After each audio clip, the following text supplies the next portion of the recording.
Assalamualaikum warahmatullahi wabarakatuh. Perkenalkan, nama saya Hanifah Maliani dari 12 IPA 6. Di sini saya akan menjelaskan tentang semua rangkuman dan tugas-tugas yang saya kerjakan bab 1.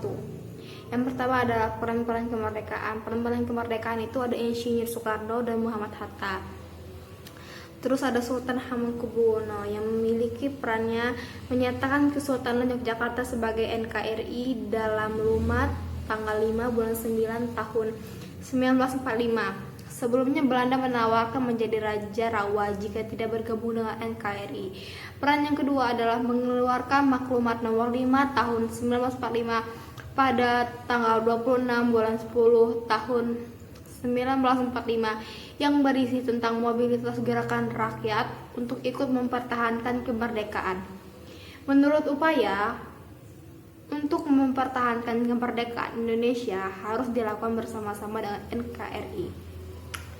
Peran kemerdekaan tokoh-tokoh yang keempat itu ada Franz Kosciuszko yang berisi perannya adalah mendirikan Partai Indonesia Merdeka di Biak, Papua pada tanggal 10 Mei tahun 1946. Yang kedua menjadi anggota delegasi yang menentangkan membentuk negara NTT.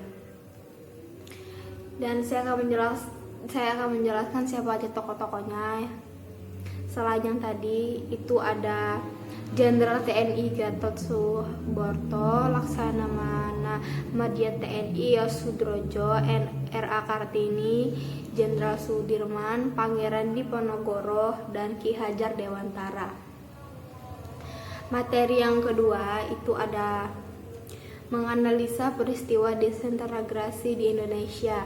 Yang pertama ada DITTI, itu di Jawa Barat, di Sulawesi Selatan, di Kalimantan, di Aceh, dan di Jawa Tengah. Masing-masing mempunyai latar belakang dan tempat terjadinya dan upayanya. Yang kedua ada PKI Madiun. PKI Madiun 1945 itu terjadi pada tahun 1945. Faktor penyebab ini dihasilkan kesepakatan Renville yang lebih menguntungkan pihak Belanda. Pemimpinnya Musso. Upayanya pemerintah mengajak rakyat dalam gerakan operasi militer 7 dan melakukan penyitaan dalam pelanggaran terhadap beberapa surat kabar berhalangan komunis. Yang ketiga ada APRA atau Angkatan Perang Ratu Adil. Yang keempat pemberontakan Andi Ajis. Yang kelima ada Permesta, dan yang keenam ada G30S PKI. Terus saya di sini akan menjelaskan tentang apa yang diketahui tentang demokrasi liberal, dan di sini saya juga akan memberitahui apa latar belakangnya.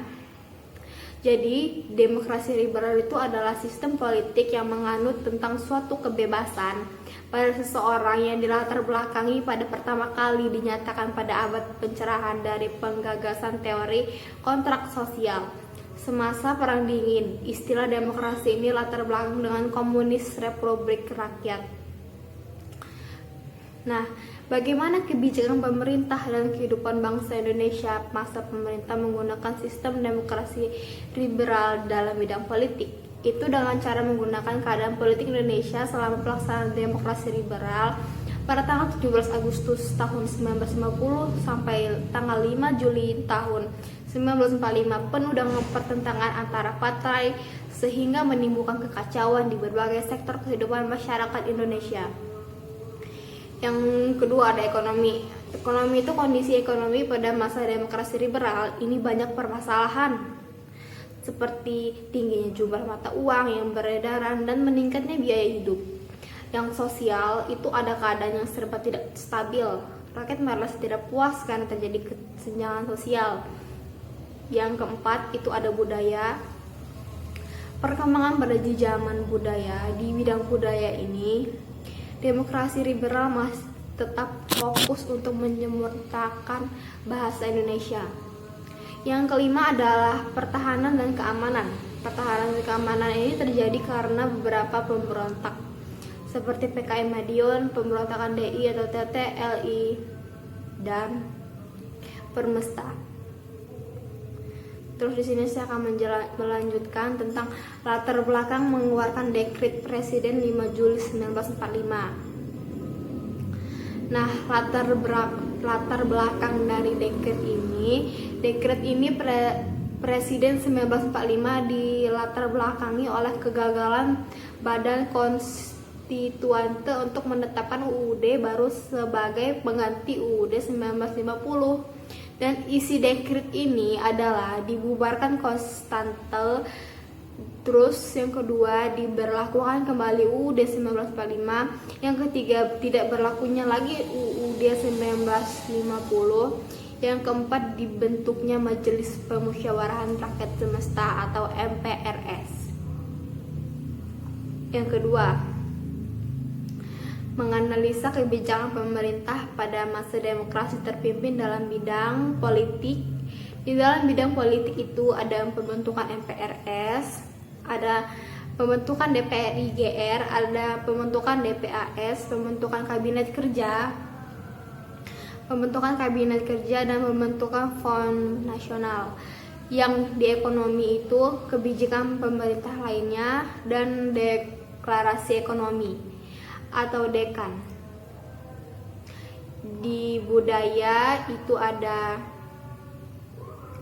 pada pendidikan terjadi transisi dari sistem pendidikan Belanda dan dibentuknya pendidikan baru.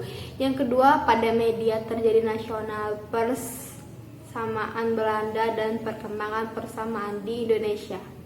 Yang ketiga, ada pada kesenian dididikan Akademi Seni Rupa Indonesia dan Politas Seni akibat dari konsepsi Presiden pada tahun 1957. Nah, di sini juga ada dampak positif dan dampak negatifnya. Dampak positifnya yaitu mencetuskan demokrasi terpimpin telah menyelamatkan negara Republik Indonesia dari masalah perpecahan antara para pemimpin Indonesia serta mampu cegah krisis yang berkepanjangan. Nah, dampak negatifnya, Presiden Soekarno membubarkan. Terus di sini saya akan menjelaskan tentang apa itu integrasi dan disintegrasi. Integrasi itu adalah keadaan bersatunya berbagai kelompok budaya dan sosial sebagai proses penyesuaian di antara unsur-unsur yang saling berbeda dalam kehidupan masyarakat sehingga menghasilkan pola kehidupan masyarakat yang memiliki fungsi. Disintegrasi itu adalah keadaan tidak bersatu padu, keadaan terpecah belah. Hilangnya keutuhan dan persatuan sebagai proses terpecah satu bagian-bagian kecil menjadi beberapa unit. Nah, dari situ saya akan juga menjelaskan tentang apa yang disebut dengan pahlawan nasional. Pahlawan nasional itu adalah gelar yang diberikan kepada warga negara Indonesia atau seseorang yang gugur atau meninggal. Yang contoh-contoh pahlawan tersebut yang dari Lampung itu Raden Intan II, Raden Intan I, Raden Imba Kusuma, Pangeran Indira Kusuma. Terus saya akan memberikan contoh yang harus dilakukan oleh seorang pelajar meneladani nilai-nilai perjuangan bangsa, saling menghargai, semangat dalam menuntut ilmu dan memberi kontribusi kepada negara sesuai dengan kemampuan yang dimiliki. Saya akan juga menjelaskan apa yang dimaksud dengan reformasi. Reformasi itu adalah suatu gerakan yang menghendakinya perubahan. Itu adalah adili Soeharto. Positif dan dampak negatif dari reformasi dalam bidang politik itu ada masyarakat yang dampak positifnya ya. Masyarakat yang sebelum era reformasi dikekang kebangsaan dalam menyampaikan aspirasi apalagi mengkritik.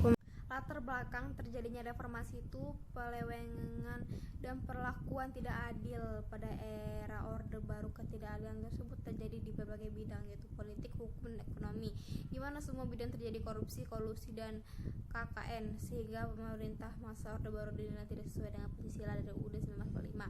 Secara murni dan konsekuensi kekecewaan tersebut kemudian mendorong gerakan reformasi. Itu dia penjelasan dari saya. Saya akhiri, wassalamualaikum warahmatullahi wabarakatuh.